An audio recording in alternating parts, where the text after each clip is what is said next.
Bueno, Miriam González es presidenta y fundadora, además, de España Mejor. Gracias, Miriam, por estar con nosotros. Vamos a entrar rápidamente en materia. Antes ha recordado Rosana una frase tuya, perdón, te tuteo, porque como estamos aquí entre connacionales. Si yo voy a actuar yo como Begoña Gómez, se me hubiera echado encima todo el Reino Unido y con razón. ¿Qué parte hay en esa especie de inmoralidad casi asumida en España, de que le pillan a uno robando, le pillan delinquiendo, le pillan prevaricando y encima se enfadan con el juez? ¿Qué parte hay de que la sociedad ha asumido y qué mérito tiene una sociedad más sosa aparentemente como la británica, que en cuanto te han pillado medio mintiendo ya dimiten? Bueno, no es que dimitan, es que ni piensan que pueden hacer otra cosa. Tú has visto ahora en este grupo, estás recorriendo mucho España, estás viendo mucha gente. ¿Qué es lo que ves en esa, digamos, en ese clima social, que es donde al final reside la fuerza o la debilidad de un régimen? Bueno, pues yo creo que en su conjunto somos bastante permisivos con las faltas de ética, incluso de ilegalidad, pero no porque no nos escandalicen. Yo eso sí que noto en las reuniones que tenemos con ciudadanos, que eso es lo bueno, ¿no? O sea, la gente sigue estando escandalizada de que ocurra cosas, pero donde creo que somos permisivos es que dejamos que estas cosas continúen y no atornillamos las normas, ¿no? Eso es una característica como muy española. Nos ocurre la corrupción. Esto es como que te roban en tu casa. Y oye, pues lo primero que dirías es como voy a poner una alarma mejor, ¿no? Pues aquí no, seguimos con la misma alarma. Y después, a los 4 años, te vuelve a ocurrir un caso de corrupción y es como, oh, es terrible que nos ha ocurrido. Pues claro que te ha ocurrido, porque es que no has cambiado la alarma. Y a mí me parece que en toda esa situación me preguntabas por lo que yo dije con respecto a la esposa del presidente, pues a mí me parece increíble que nos hayamos pasado ahora 6 meses. Sabemos que no tenemos la legislación de conflictos de interés, no está donde tenía que estar. Esta además se hizo durante el gobierno de Rajoy, yo creo que fue Soraya Sáez de Santamaría en el 2015. Oye, pues aparte de todos de discutir sus miserias, del juez, lo que sea, lo normal sería que tuviésemos ya sobre la mesa, hecho por el gobierno y también una cosa paralela por la oposición, diciendo aquí con estas normas esto no volvería a ocurrir. Pues es que no hay manera. Ha pasado lo contrario, que es que en Begoña no hablamos porque no queremos entrar en cosas familiares. Ah, ¿no? O sea que a ti, si te pasa lo mismo, quieres que también te salga gratis, porque ese ha sido el argumento. Pero hay una cuestión, has citado antes, el problema de la oposición. La prevención máxima de un Estado con libertades es la división de poderes. El ataque a la división de poderes en España, que se produce a diario. Ayer fue el triministro Bolaños, el presidente del gobierno, el que era ministro del Interior y ahora abogado de Begoña Gómez, acusando ya abiertamente, como vienen haciendo desde hace meses, a un juez que es el que lleva el caso de la señora del presidente, que encima se hizo la mohína y la molesta en el propio juzgado, en el banquillo, que aquello daba vergüenza verlo. Este ataque permanente a la división de poderes ¿tiene algún paralelo en Europa? Porque yo, salvo Georgia, que fue condenada por la Unión Europea precisamente porque hizo una ley de amnistía para la corrupción política, para el gobierno, yo no creo, una de dos, o Europa no se entera de lo que pasa en España o no lo sabemos contar. Bueno, yo creo que Europa está siendo una gran, y te lo digo como una supereuropeísta, que es que yo he trabajado en la Unión Europea y durante el Brexit en el Reino Unido, pues echamos el resto, mi marido y yo luchando contra ello. Pero hay que reconocer que Europa está siendo una decepción en materia de Estado de Derecho en España y también en otros países. O sea, lo de que haya una invasión de los otros poderes del Estado, es que en España esto no ha ocurrido ayer ni antes de ayer. Es que esto lleva desde el 85, cuando Felipe González le echa la mano del Poder Judicial. Exactamente. Y a partir de ahí, pues ha ido a más. Ha sido terrible que tuviesen estos chanchullos que han ido haciendo, pues cada de ciento en viento, que se repartían los puestos del Consejo General del Poder Judicial, que claramente eran para controlar los puestos de las salas. Porque cuando retiran algunas de las competencias del Consejo General del Poder Judicial, lo que retiran es eso, claro. No retiran el resto. a mí ese espectáculo bochornoso de que vayan dos partidos a Bruselas a hacer lo mismo, el mismo chanchullo, pero esta vez con al principio un comisario y luego una comisaria, pues bendiciéndoles, me parece tremendo. Nosotros escribimos, yo he escrito un montón de veces, he presentado quejas en nombre de España Mejor ante la defensora del pueblo de la Unión Europea, y es que no hay manera. Es como, ¿pero qué hacen ustedes ahí con dos partidos? ¿Por qué no están el resto de los partidos? ¿Por qué no está el Parlamento? ¿Por qué no están los jueces? ¿Y por qué esto se hace con total opacidad? Nosotros hemos pedido las actas. Si os cuento la respuesta que hemos recibido de la Comisión Europea, primero, que es que les han preguntado al PSOE y al PP y que dicen que no pueden mandar las actas, pero la excusa es que si diesen las actas de esas reuniones se alteraría negativamente el clima de confianza mutua entre el PSOE y el PP. Es como, mire usted, Comisión Europea, es que no se entera de nada. ¿Hay alguien en España que piense que hay un clima de confianza mutua entre el PSOE y el PP? Véase hoy las Cortes, todos los días. Vergonzoso todo ello. Hay una cuestión que una europeísta, de cuando creíamos que lo de Ortega, el gran error, España es el problema, Europa la solución, depende de qué Europa. Porque hubo después nada. Después de decir aquello, pues solamente Hitler, Stalin, en fin, nada. Ortega cuando metía la pata la metía hasta el corvejón, cuando estaba brillante siempre, para lo bueno y para lo malo. Pero la verdad es que España es un país europeísta de cateto. O sea, no porque conozca Europa y piense que hay soluciones, o porque o no ha visto cómo ha evolucionado el modelo europeo, porque desde la unión está del carbón y del acero, que es lo primero que se crea antes de la primera Unión Europea con NATO, para que no se maten más los franceses y los alemanes, que tienen la costumbre de matarse masivamente cada 30, 40 años, pero la verdad es que eso fue adquiriendo una enorme dimensión cuando España entra y luego cuando con Aznar entra en el euro, que esa es la entrada de verdad de España en la Unión Europea, que ha alcanzado el nivel que ya tenía con Franco y con Ullastres, que tenía un acuerdo económico extraordinario que le vino muy bien a España y a Europa, porque España en los años 60, hasta la muerte de Franco casi, hasta la crisis del petróleo, es el país que más crece de Europa. Llega a crecer al 10% anual. O sea, los españoles duplicaron la renta per cápita. Pero eso necesitaban unas instituciones nuevas, estaban haciendo la institucionalidad europea nueva, ya no solamente el acuerdo franco-alemán, luego se fue ampliando, pero me da la impresión de que, como dice el romancero, en la grande polvareda perdimos a don Beltrane. Es decir, en el magma enorme de legiferación europea hemos perdido la noción básica, seguridad y libertad de comercio. Si tampoco se pide mucho. ¿Qué había antes? Acuerdos de seguridad y acuerdos de libertad de comercio vigilado por la ley, es decir, sin confianza mutua. ¿Qué momento ves tú que es el del fallo en que se nos pierde la visión de conjunto, y cómo ves que se podría recuperar sin alucinaciones? Porque lo que decías de Europa, que está como está, es que yo creo que está todavía peor o puede estar peor. ¿Cómo se puede reconducir eso? Bueno, efectivamente yo estoy de acuerdo contigo en que Europa está en un momento de enorme fragilidad. Creo que no se ve con realismo desde dentro de España, porque en España tenemos una visión un poco nostálgica y romántica de la Unión Europea, quizá por cómo entramos, ¿no? Después de la dictadura, y que esto nos parecía pues como la modernidad y todas estas cosas. Pero la verdad es que nosotros no contribuimos a Europa todo lo que deberíamos de contribuir. O sea, el que nosotros sigamos teniendo que recibir transferencias de vez en cuando, pues es que eso se carga, claro, el modelo europeo, porque después de 40 años, pues todos los países que ya llevan 40 años son los que tienen que ayudar a los otros. Hay un momento ahí muy complejo que fue una ampliación que se hizo de una manera muy rápida y sin aquilatar. Se han ido haciendo muchos errores. Yo creo que el no poner condicionalidades fuertes, ¿no?, a esos trasvases de recursos, pues al final hace que cada uno hace un poco lo que le da la gana. A mí, que lo que me interesa es el futuro, ¿no? Yo creo que hay que volver a los básicos en la Unión Europea. En la Unión Europea está haciendo un montón de cosas que dices, ¿por qué esto es tu competencia? Hay 3 cosas fundamentales de cara a ya, o sea, ni el futuro, ya. Hay que lograr una defensa independiente.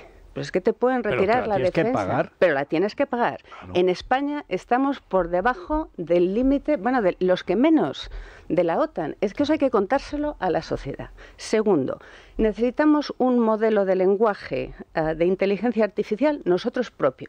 Esto no puede ser, es como que llegas a la revolución industrial y te hacen todas las vías, las tienes en manos de otro país. Es como, no, ay, que te lo doy en open source, es que no me cuente historias, que es que usted me puede retirar luego ese apoyo y no tengo la base para toda la nueva economía que viene. Y tercero, vamos, mercado interior, mercado interior, mercado interior. Es que hay que eliminar barreras. Como tú bien dices, en ese mercado interior no es verdad que sea uno. Es que tienes un montón de obstáculos. Y a mí me preocupa que cuando hemos hablado de la reforma de Draghi, que es verdad que hay cosas muy buenas en Draghi, es que todo se habla de la inversión pública que hay que poner. Es como, mire usted, da lo mismo el dinero que usted ponga en Europa. Si usted no quita esas barreras, no va a salir. Pero si lo sabemos todos, pues hay que hacerlo. Es que dan ese dinero para no quitar las barreras. Exactamente. Hay una especie de soborno de clase política. Los países llamados frugales que han pagado los fondos Next Generation. No ha llegado a las empresas de verdad españolas. Totalmente. Se lo ha quedado la administración pública, política, las familias de los ministros y los clientelismo. Bueno, no quiero acaparar, que es tentador, pero a ver, más preguntas. Bueno, no, la verdad es que esto que hablas del futuro de Europa es fascinante, ¿no? Porque yo también soy un europeísta y todos lo somos, pero claro, al final hay una euroburocracia que lo controla con unos sueldos espectaculares. Un eurodiputado tiene 25.000 euros de bolsillo, aunque sea contra los presupuestos, para tener asesores. Es decir, es una cosa impresionante, ¿no? Un magistrado del Supremo no tiene asesores, no tiene asistencia y ellos tienen, ¿no? Pero en este escenario, la complejidad de hacer frente a toda esta defensa, porque claro, en España se ha convertido en un modelo bastante pintoresco, ¿no? Donde el poder ejecutivo y el poder legislativo se canibalizan en uno solo. Sí. Hay uno solo, es decir, no nos equivoquemos, ¿no? Aunque luego cambie y llegue el PP, ¿no? Y luego el poder judicial que se mantiene. Pero claro, ¿tú cómo ves el horizonte? ¿Cómo podemos hacer para romper esa simbiosis y que sean efectivamente tres poderes del Estado donde no se puedan unir dos contra el tercero?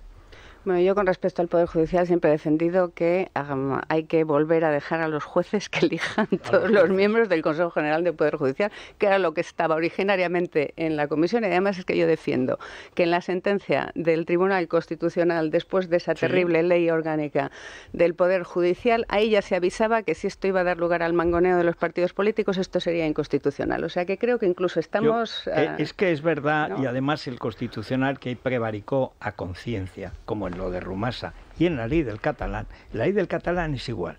Dice, bueno, esto lo legalizamos, pero siempre que Pujol, garantice la enseñanza en español a quien lo pida. Y dice, hombre, la zorra a guardar gallinas. O sea, esto es fantástico. En esto del Consejo, además lo dice, y además lo explica, cómo podrían los partidos hacerse con el poder. Pero si lo está usted diciendo, no lo permita. Exactamente. Pues eso. Exactamente. Y luego, cuando te refieres al Ejecutivo y al Legislativo, eso es un desarrollo que ocurre en muchos más países, ¿eh? O sea, al final los Ejecutivos se han comido a los Legislativos. Yo una de las cosas que creo que deberíamos de hacer en España es darle la función al Legislativo de más contacto con los ciudadanos. Eso se echa muchísimo de menos en España, y que la gente no vaya a sus circunscripciones. Yo es que, vamos, me he pasado 5 años en el Reino Unido donde durante todos los jueves, iban a escuchar a la gente. Y eso por lo menos pues ya le da un aire distinto a todo eso. La falta de contacto de los políticos españoles con los ciudadanos, vamos, es que es una cosa catastrófica. Y no se están dando cuenta de dónde está la población. Yo llevo unos meses ahora que me dicen que estoy como el baúl de la Piquer porque estamos yendo por todos los sitios, llevamos ya 9 comunidades autónomas, 14 capitales de provincia. Se oyen decir unas cosas de desánimo. Mira, ya empezaba antes de la Dana de Valencia, la terrible catástrofe. Lo primero que oías en todas las reuniones es: son todos iguales. Esto no se puede arreglar, son todos iguales. Ya cuando empezabas a hablar, ¿no? Que no, hombre, venga, ¿qué tal? Que esto se puede... Bueno, ya llegamos todos a una mejor situación. Ahora mismo se dicen cosas de la clase política que es que no me atrevo a reproducir en antena, y yo creo que ellos no son conscientes. Y quizás sería bueno que explicaras brevemente, que la gente entienda cuál es el papel de un diputado en el Reino Unido que no se dedica a la partitocracia, que tiene su oficina para atender a la gente, lo que estabas contando, porque la gente ve, ninguno de nosotros conocemos a nuestro diputado porque no lo tenemos. Y tú tenías un diputado, digo, al parte de tu marido, me refiero que tú como ciudadana... Lo tenía en casa. No, lo digo, lo quiero aclarar para que me lo compré y... Exacto. Sí. No, pero que es verdad Y que lo si tú no hubieras vigilabas. estado casado con tu marido, tenías un diputado. Eso sí. Y es lo que la gente no entiende, lo de tener un diputado al cual tú te puedes ir a verlo el jueves, el sábado... No, pero además que le dices que es que hay una canalera que se ha roto y tu gato se ha constipado. Sí, sí. Sí, Oiga, haga usted algo, señor Smith. Es Y el totalmente. señor Smith Y tiene lo que hace, hacer algo. y lo hace. Exacto. Que no lo respalda el jefe, lo respaldan los votos de esa gente. Claro, Ahí esa es Igual la te quedas clave. sin cargo. Esa Claro, es la que eso es clave. el problema del modelo español. Sí. Sí. La clave es el modelo electoral, ¿no? Sí, sí, El que tú no estés en una lista cerrada donde a ti el elector te da absolutamente igual, porque lo que tienes que hacer es decirle al jefe de tu partido, al líder, que es la persona más maravillosa del mundo, no sé qué, Sí. que además ese señor marca el nivel de mediocridad, porque todo el resto tiene que ser Sí. más, porque si no le resulta a él un problema, ¿no? Parecía imposible Parecía imposible. y lo estamos consiguiendo. ¿Cómo has vivido? A mí me gusta mucho el paralelismo entre lo británico, el caso británico y el español, y sobre todo me parece que hay un ejemplo que es extraordinario para ver las diferencias, que es el COVID, ¿no? Aunque hay muchos paralelismos y muchas cosas muy parecidas, hay en otras que fue muy diferente. Por ejemplo, todo el proceso de el principal asesor, el jefe de gabinete de Johnson, Dominic Cummings, que fue a llevar a la familia y dimite porque le pillan Vaya saliendo pieza de ese también. confinamiento. Sí. El propio Johnson con las fiestas en Downing Street, que al final ha acabado, no sé si se puede decir ya con su carrera política, pero bueno, se puede decir que es un proceso que ya ha finalizado esta investigación en Reino Unido. Y en paralelo, ¿cómo ves lo que está sucediendo en España con el caso Mascarillas, el caso Koldo? Tener un ministro de Sanidad que es el más nefasto, creo yo, quizá junto con también el británico, que acabó en la Isla de las Tentaciones, creo, ¿no? En un programa, un reality, pero que ahora mismo nosotros le tenemos como presidente de la Generalidad, ¿no? Como una persona que se supone que está al servicio de los españoles cuando es el que peor ha gestionado la COVID, ¿no? Aquí en España. ¿Cómo lo has vivido aquí en tu país y en el Reino Unido? Bueno, yo en ese momento no estaba en el Reino ¿Sí? Unido, ¿eh? Yo estaba en California, que estuvimos viviendo durante casi 5 años. Entonces lo que vi fue la parte americana. Y tampoco creo que hay que romantizar necesariamente. En el Reino Unido también tiene unas cosas terribles, como la Casa de los Lores, pues fatal, ¿no? Sí. Pero tienen otras cosas que son buenísimas. Por ejemplo, el sistema judicial funciona. Totalmente. Y por eso, pues todos los casos internacionales van por el Reino Unido. Ahora, lo que claramente tienen son normas, y por eso yo me desgañito explicando que al final las cosas personales, pues es que él o ella hizo tal, sí, eso está muy bien y eso hay que dilucidarlo, pero lo fundamental son las reglas. Allí tienen reglas. Y por eso, cuando te entra un mangante en el gobierno, que eso fue Boris Johnson, que es que dicen, pues es que en otros países no, sí que ocurren. Lo que pasa es que cuando los tienes ahí, tienes reglas, y este señor se encontró con que hay una regla que nosotros tenemos, que estamos proponiendo ahora, en el Código Ético del Gobierno que hemos presentado en España Mejor: no se puede mentir deliberadamente al Parlamento. Es que cualquiera de nosotros mentimos deliberadamente en nuestros trabajos y a las 24 horas te vas. Tienes un proceso pues cada claro, 2 días. Pues por eso se fue Boris Johnson, porque le sale un experto independiente, le hace el informe, entran los medios que agarran ahí y oye, pues a la vuelta de una serie de meses se ha tenido que ir. Pero es que yo he visto dimisiones en el Reino Unido, no por cosas tan gordas como esta. Es que un ministro de mi marido dimitió porque se cambió los puntos del carnet de conducir con una señora y duraron, no sé si 48 horas. O sea que es que la exigencia social es fundamental. Yo te quería preguntar precisamente por eso, y con la experiencia de Reino Unido, porque como permanentemente estamos teniendo que aguantar periodistas, jueces y demás, todos somos fachas, fachosfera, todos lanzamos bulos, fango, etcétera. La realidad de cómo se habría tratado, y pongo 4 casos concretos de lo que ha ocurrido con Begoña Gómez, que están totalmente certificados. O sea, sobre otras cosas habrá líneas de investigación, pero esto ya está certificado, y que nos digas si esto se hubiese permitido o le hubiese costado el puesto al primer ministro británico, es decir, en este caso nuestro, al presidente del gobierno. 1, citar en la sede presidencial al rector para que te fabrique una cátedra sin tener ni siquiera una titulación universitaria. 2, usar como cobradora de ese mismo negocio a personal adscrito a Presidencia del Gobierno. Está totalmente certificado hasta por ella misma, por Begoña Gómez, con los mails. Mediar en los encuentros de una empresa, Air Europa, que estaba justo en las mismas fechas en un trámite de rescate presidencial multimillonario.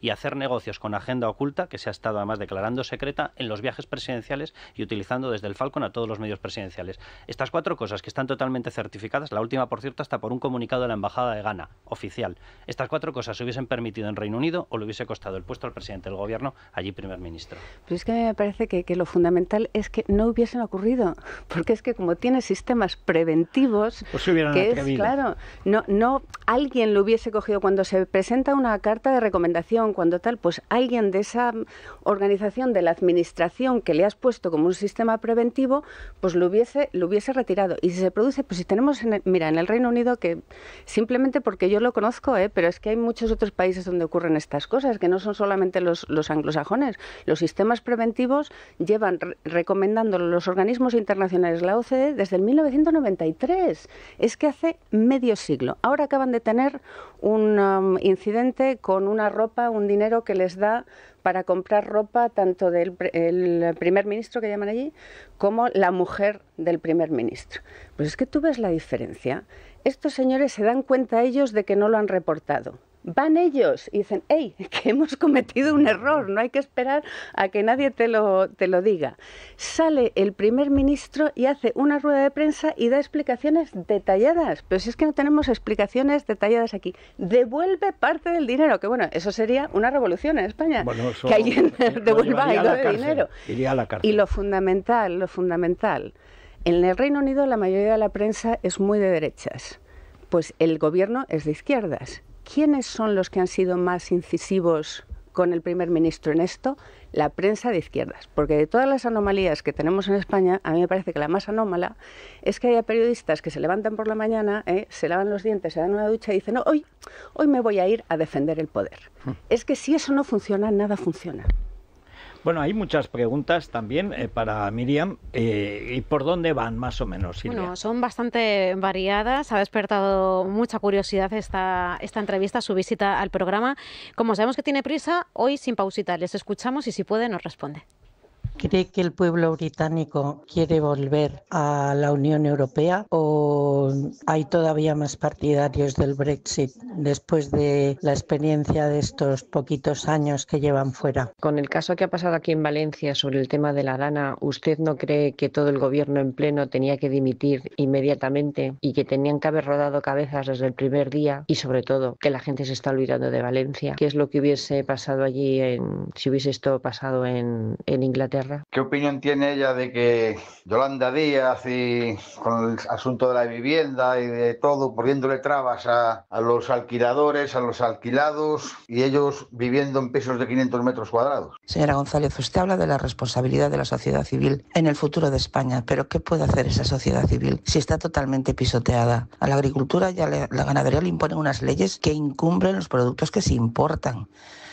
Los niños no pueden estudiar en español, en su lengua materna. Nos ocupan las casas, no se pueden limpiar los montes, no se pueden tener mascotas. Es todo no. ¿Qué puede hacer la sociedad civil en contra de todo esto? Usted, como conocedora de las sociedades británicas y españolas, ¿cuál cree que es la principal razón por la cual en la sociedad británica se penaliza la mentira y en la sociedad española no solo que no se penaliza, sino que algunas veces hasta se premia?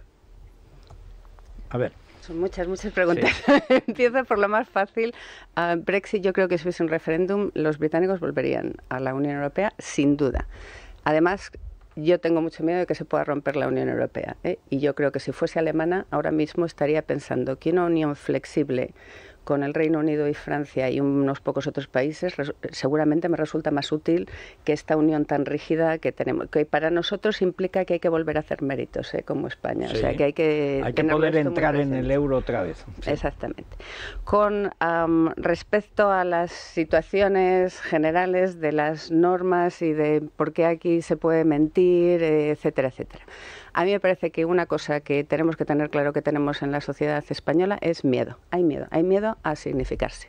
Eso es una de las cosas que seguramente nos quedó de la dictadura o de cómo hicimos la democracia, no lo sé muy bien. Porque con UCD, bueno, Pepi, Lucy Bomb y otras chicas del montón. Como dice Alaska, cuando había libertad, en la transición y en los años de UCD hubo libertad. Cuando Felipe González llegó al poder casi para siempre y dijeron, vamos a hacer el PRI, y lo hicieron durante 13 años y medio, ahí es donde empezó el temor relativo, y con Zapatero llegó el terror. O sea, ya se explicará el 11M, la campaña de terror, a los que dijimos que eso no se había juzgado, y no se ha juzgado ni se ha investigado. Hay un tío que ya se ha vuelto loco en la cárcel y es el único responsable de volar 4 trenes y de matar a casi 200 personas. Pero es verdad que ahora el miedo está ya en nómina. Es decir, es que cuando hablabas de los periodistas serviles, al poder y a la oposición, porque es el mismo servilismo. Y dice, bueno, es que como no seas servil, no te basta ser obediente o leal. No, tienes que ser servil. Y eso ha calado, yo creo que de los medios, eso cala a la gente que ve, que lee las cosas. Porque hay una tolerancia también en los ciudadanos que antes no había. Sí, yo no sé si antes no la había, ¿eh? Yo creo que el poder político español es muy fuerte. Sí. Yo noto, pues, fíjate que lo que nosotros hacemos es sociedad civil, o sea, que es como de sabor, de helado de vainilla, ¿no? Y aún así te encuentras a un montón de gente, sobre todo empresarios, que te dicen, bueno, me encanta, haría, no sé qué, pero oye, es que ahora tengo este contrato público o a lo mejor me complican una licencia, ¿no? El apoyo pero cómo hemos normalizado que eso ocurra. Y entiendo el miedo porque es que lo ejercen, ¿eh? Ejercen ese poder, no solamente en el gobierno central, sino en todos los territoriales. Pero bueno, tenemos que ir empezando a superar un poco ese miedo, y la sociedad civil, pues yo soy consciente de lo difícil que es. O sea, yo hay veces que me levanto por las mañanas y pienso, pues en mi día es que me ponen aquí una pared y me doy cabezazos, pues no sé cuántas veces contra la pared, ¿no? Pero al final, pues tú miras así en conjunto lo que nos está ocurriendo en el país y claramente o empezamos toda la gente que estamos fuera de la política a interesarnos por la política e involucrarnos de cualquier manera que sea, pues es que da lo mismo de parlamentario, de concejal, en un consejo escolar, en la sociedad civil, lo que sea, o es que al final pues tenemos en la política gente que dices, ¿qué tiene esto que ver con los problemas reales del ciudadano y con cómo hacemos las cosas normalmente en España, ¿no? Pues esto es un camino para hacerlo. En cualquier caso, la situación de Valencia, vamos, es que es escandaloso. Yo creo que tendría que haber dimitido mucha gente y tiene que dimitir mucha gente a todos los niveles del poder. No puede ser que a 2 horas y media de Madrid hayamos sido incapaces de gestionar esta situación, que estén todos pues echándose, lo único que les interesa es echarse la culpa los unos a los otros. Y a mí es que me parece, bueno, va a haber responsabilidades jurídicas, eso estoy segura, pero es que me parece que es hasta inhumano. O sea, la reacción ante una catástrofe es ir a ayudar y que te diga la gente, oye, no, tú aquí no, que estorbas, no sé qué, ¿no? Lo de no ayudar, vamos, es que eso es... La ministra que va y se pone a gritar y a echarle la bronca a una persona que lo ha perdido todo en Paiporta, como hemos visto este fin de semana, o un consejero de Educación que después de que se hayan muerto 2 operarios, o un operario, perdón, y otro herido gravemente en un colegio en Massanassa que se ha caído a trozos, dice que es que él tenía que ir a ver a su familia a Alicante, que entienda a la gente que él también tiene derecho a ver a su familia. O un presidente del gobierno que dice, si quieren recursos, que los pidan. Perdón. Sí, todo ello. Y ahí sí que hay normas. O sea, hay una ley, la ley de seguridad ambiental y el estado de alarma obligan al presidente del gobierno a intervenir cuando aquí la hay, ¿eh? Bueno, claro que la hay. La Protección Civil exigía. Por eso, y el estado de alarma establece cómo tiene que ser. Gracias a que existe un gobierno que tiene esa obligación, tiene que presidirlo el ministro del Interior, comunicando con el jefe del presidente del gobierno, coordinar toda la actuación militar, la UME y las 3 armas, el ejército, las fuerzas armadas, la Guardia Civil, que es también ejército, y la policía tienen que estar coordinadas por el gobierno central y únicamente por el gobierno central, si es que es la ley. No la han cumplido. Bueno, déjame añadir en cualquier caso, si puedo un minutín, creo que está en nuestra mano que esto no se olvide, que vienen las Navidades, que estoy segura de que están pensando con las Navidades se pasa página. Somos nosotros los que tenemos que mantener ahí ese nivel de exigencia con respecto a lo que ha ocurrido en Valencia. Me está haciendo unos gestos como de... Sí. ¿Sabes? Lo que hacemos en la radio, hay 2 gestos, para dar paso a la publicidad y para decir caballa de una vez. Bueno, ¿Cómo se hace uno, cómo se acerca a España Mejor? Pues nada, tenemos una página web, esmejor.eu, ahí uno puede apuntarse, hay un montón, 21 grupos de trabajos, pedimos 2 horas por mes, no es nada, tenemos un montón de gente enfadada que quieren hacer más de 2 horas por mes, podéis apoyar también el Código Ético del Gobierno, que estamos de ruta, y es que hay que lograr que esos principios los acepten todos los políticos, pero sobre todo los del Gobierno. Vamos, hay un montón de maneras de ayudar. Pues muchísimas gracias, Miriam, y felices Pascuas. Igualmente. Es la mañana. Es radio.